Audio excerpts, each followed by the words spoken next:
This is a reading from An Introduction to the Devout Life by St. Francis de Sales. Chapter 10. How to Arm the Heart Against Temptation. From time to time examine what passions predominate in your soul, and having ascertained them, let your way of life be altogether opposed to them in thought, word, and deed.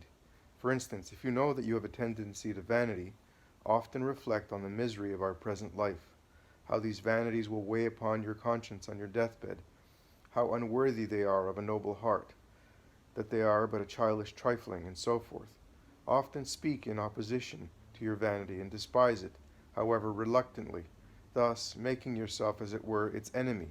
For by dint of opposing anything, we gradually learn to hate it, although we may have begun by loving it.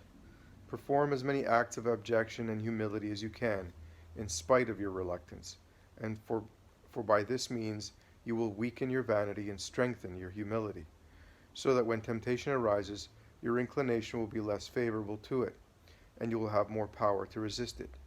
If you are disposed to avarice, often reflect on the folly of this sin, which makes us the slave of that which is destined only to be our servant. Remember that when death comes, you must forsake all, and leave your riches in the hands of those who will squander them, or abuse them to their own ruin and damnation, and so forth. Condemn avarice, and be warm in praises of the opposing virtue. Exert yourself to be generous in almsgiving and charity, and in occasionally forbearing to seize occasions of gain. If you are inclined to trifle with the affections, either exciting or being excited with love, reflect how dangerous an amusement this is, both to yourself and others, how unworthy a thing it is thus to trifle with and profane the noblest affections of the soul, and how it leads to excessive levity of mind. Cultivate purity and simplicity of heart, and conform your actions to such a temper, avoiding all affectations and flirtations.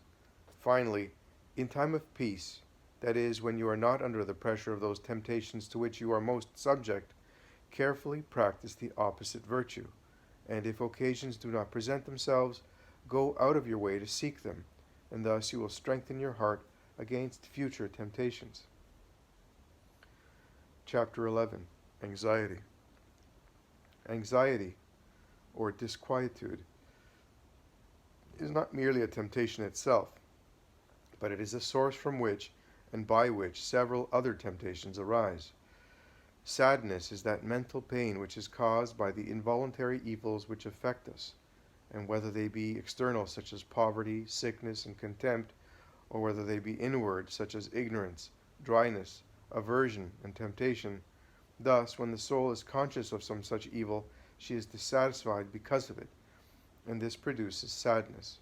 Forthwith, she desires to be free from it, and seeks the means thereto, and so far she is right, for it is natural in us all to desire that which is good, and avoid that which we hold to be evil.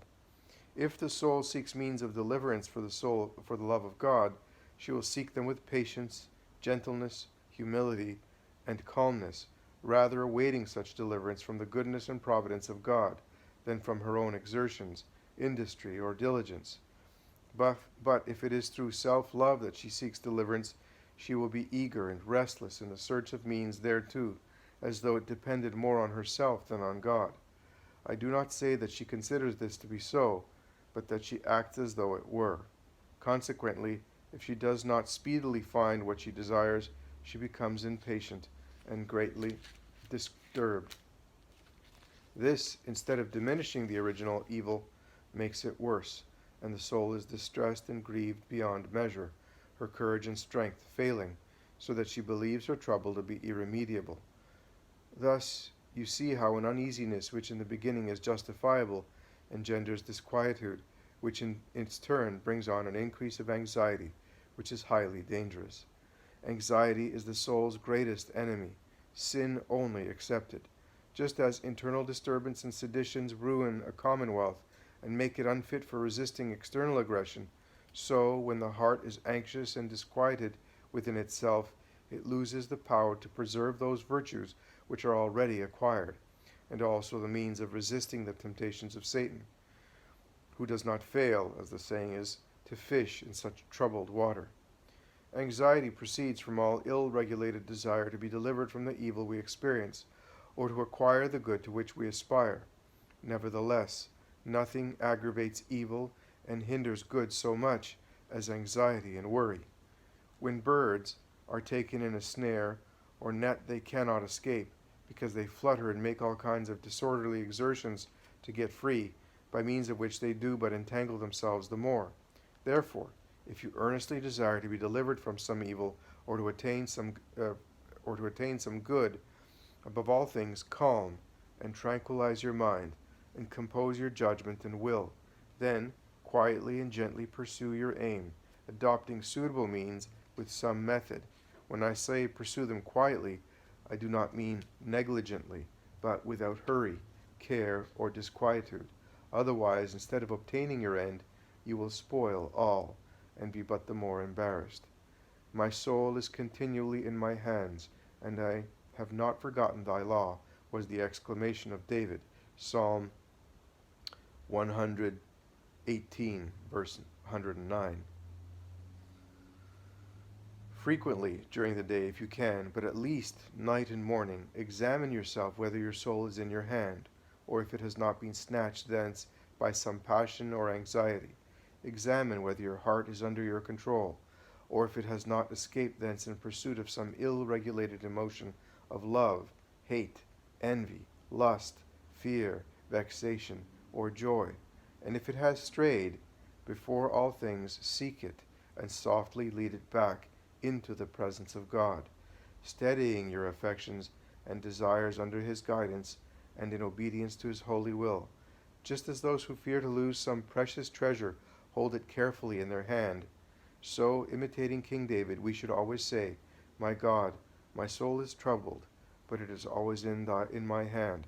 Therefore do I not forget thy law.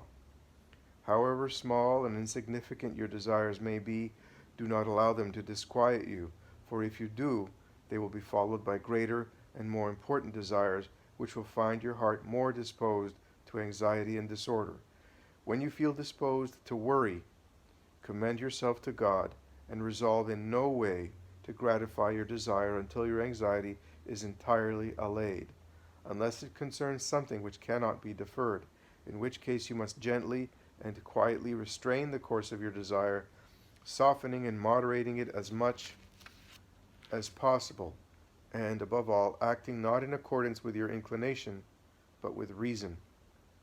If you can disclose your anxiety to the guide of your soul, or at least to some pious and trustworthy friend, doubt not that you will be speedily relieved, for sympathy in the sufferings of the heart has the same effect upon the soul as bleeding upon the body of one laboring under grievous fever.